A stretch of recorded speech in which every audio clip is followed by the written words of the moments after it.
Hello, General Hospital today will reveal the recent developments on General Hospital have reignited old suspicions and fueled new theories surrounding the enigmatic return of Nathan West, portrayed by Ryan Pavey. Viewers have been drawn back into the mystery not just because of Nathan's shocking reappearance after years of presumed death, but because of the subtle inconsistencies and uncanny behaviors that continue to surface. The question that now looms large is whether Peter August, long considered dead and gone, is once again orchestrating chaos from behind the scenes. If this speculation holds any truth, it would mean that Nathan's return is not the miracle it appears to be, but rather a calculated move in a much darker scheme. Since Nathan's return to Port Charles, his claims of memory loss spanning the last 7 years have served both as a shield and a spark for doubt. His DNA and fingerprints reportedly match, giving him the irrefutable biological identity of Nathan West. But for many viewers and characters alike, that is not enough. The man who has re-emerged carries with him the voice of Nathan, but he walks through familiar hallways as though they are foreign.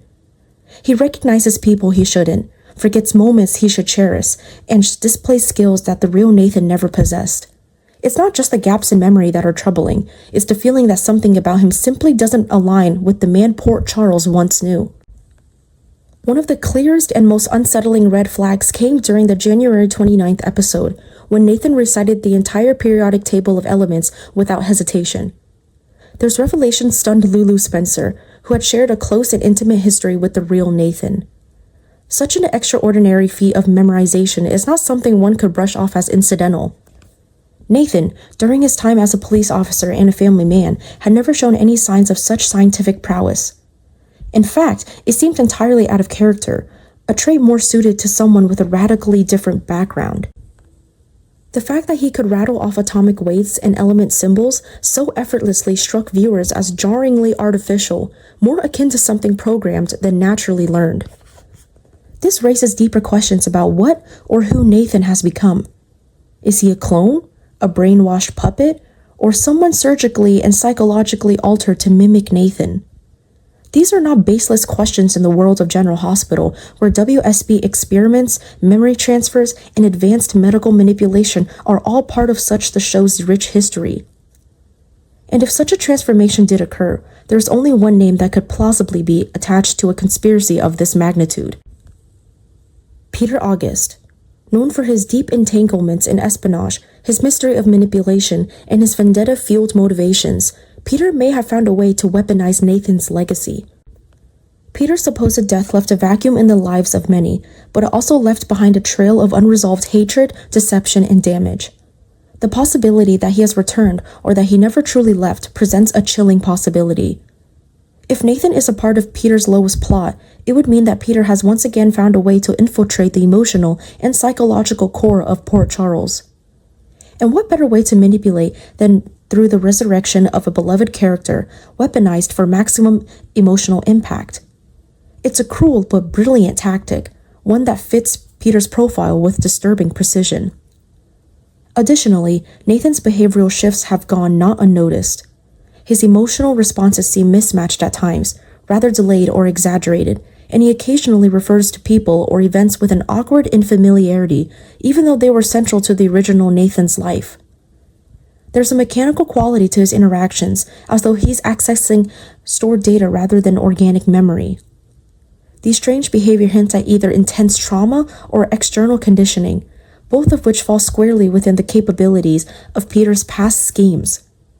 The timing of Nathan's reappearance, so soon after renewed interest in dormant WSB programs and memory mapping technologies, only strengthens the suspicions.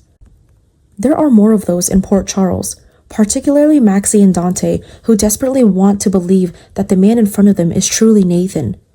Their emotional investment, their grief, and their longing for closure make them vulnerable to deception. And if Peter is indeed behind this resurrection, he may be relying on their hope and guilt to shield his plan from scrutiny. After all, the more people want to believe in a miracle, the less likely they are to question it. That is the essence of Peter's psychological warfare, using emotional truth as a smokescreen for manipulation. Another disturbing layer is the question of consent and autonomy. If Nathan has been brainwashed, genetically modified, or otherwise constructed into a copy of his former self, What happens when he begins to remember, or if he already knows and is being forced to comply? The internal war between identity and programming could become a central theme, particularly if Nathan begins to exhibit signs of distress or dissociation. The tragedy of a man torn between who he was and what he's been made into would echo some of the darkest arcs in GH history, drawing parallels with characters like Drew Kane, who struggled with implanted memories and fractured identity. There is also the risk that this version of Nathan may have been sent not just as a passive manipulation, but as an active agent of destruction. Peter has never waged a war without a goal, and if Nathan is his pawn, then Port Charles may be facing a threat far deeper than anyone currently realizes. The implications for Maxie, James, and even Valentin could be devastating, especially if secrets begin to unravel and betrayals are exposed. The periodic table moment was more than just a clever line, it was a signal. It was the first real crack in a mask that may soon begin to shatter. And when it does, the truth may prove more painful than the original loss. Peter's fingerprints are all over this in the metaphorical sense, even if none have yet been found in reality. If this is indeed his latest scheme, it would mark not only his survival but his evolution into something even more sinister. For now, the town watches and waits, torn between hope and suspicion. Nathan's presence has revived old wounds and reignited old fears, casting long shadows over those who once loved him. The possibility that he is not who he claims to be threatens to unravel more than just personal relationships. It threatens to undermine the very fabric of trust that keeps Port Charles together. And if Peter truly is behind it all, then the game has just begun and no one is safe. In a recent episode of General Hospital, a peculiar exchange between Nathan and Lulu raised a new wave of unease and suspicion, hinting at something deeply hidden beneath the surface of Nathan's return. During what seemed like a simple conversation, Nathan claimed that his father had taught him the periodic table when he was just a child. On the surface, it was a mundane comment, but for Lulu it triggered a moment of confusion and quiet alarm. Her recollection of Nathan's childhood, a time marked by neglect and emotional distance from his father, directly contradicted the idea of paternal bonding over science.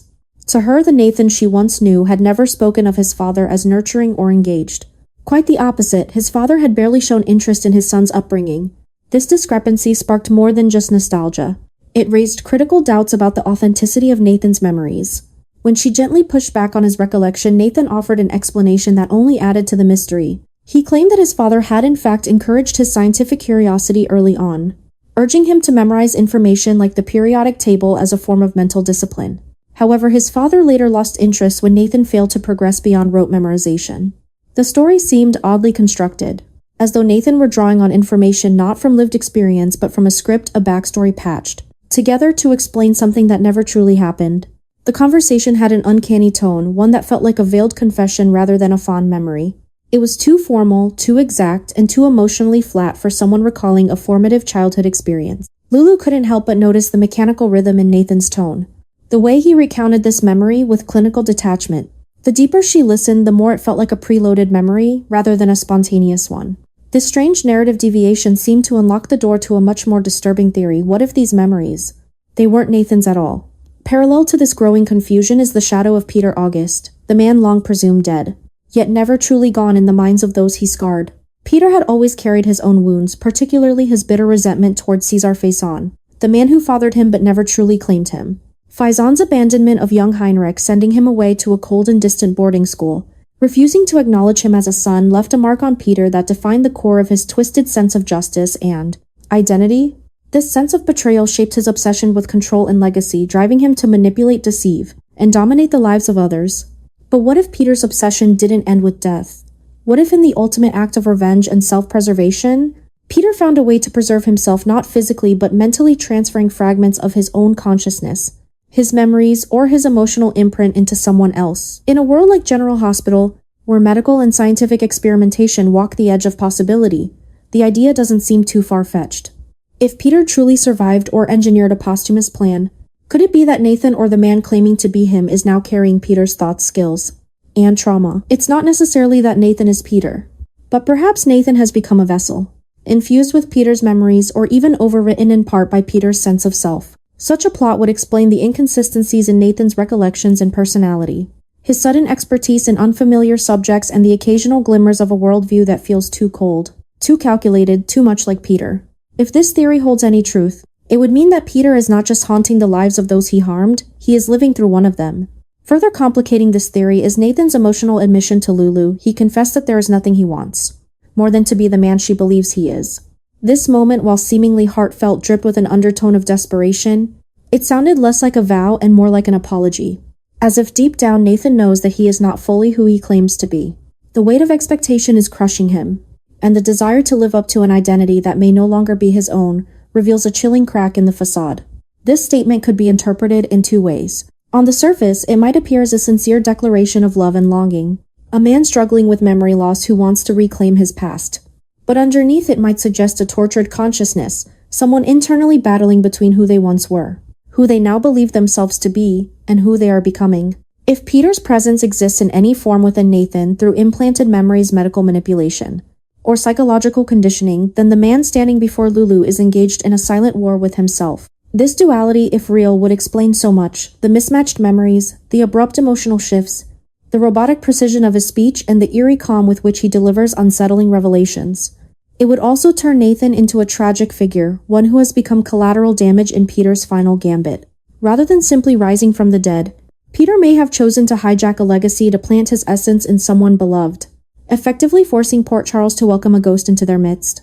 Lulu, sensing the cracks but not yet able to name them, finds herself caught between gratitude and suspicion. Her emotional instincts tell her to protect the man she once loved, but her intellectual alarm bells continue to ring louder with each passing day. The conflict brewing in her heart may soon become the emotional fulcrum of this storyline, especially if she begins to question not just Nathan's memories, but his motivations, his responses, and even his morality. In the days to come, the people of Port Charles may have to face a terrifying possibility that the war with Peter never truly ended. Instead of dying, he may have found a way to infiltrate their lives through the very person they were desperate to bring back. The emotional implications of this would be devastating. How do you protect your heart from a man who looks like someone you loved, speaks with his voice, and remembers just enough to make you doubt everything? The chilling blend of identity, memory, and manipulation now hangs over Nathan's every move. Whether he is fully Nathan, partially Peter, or something else entirely, one thing